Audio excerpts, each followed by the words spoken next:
Okay guys, we're looking at hamstring mobility and how we can get into our hamstrings and get into them in a way that actually helps us increase our range of motion instead of just wasting time. So one of the things we're going to do, and this is all preliminary to a movement that focuses on the length of the hamstrings. We're not just going to stretch, we're not just going to do a mobilization, we're going to actually mobilize and then we're going to stabilize. We're going to mobilize and we're going to put some contraction through it.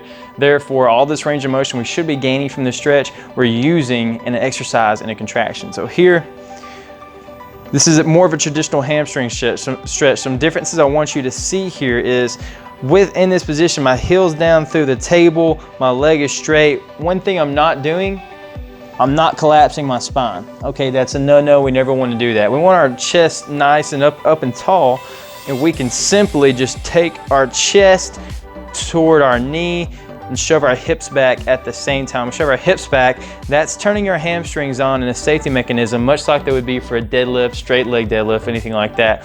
So here we're just kind of sitting. You can make this a little bit worse by taking your hands and pushing down on your proximal femur, pushing down kind of in your groin area, and you'll feel that stretch light up a little bit more because we're actually gliding the femur posteriorly and putting a little bit more on the stretch of the hamstrings, maybe a little bit into the hip capsule itself. So we're pressing down, we can do it in this way. You can kind of dynamically get into it by moving in and out of it. We do this on both sides, and this can really help open up our hamstrings so we can do some movement afterward for it.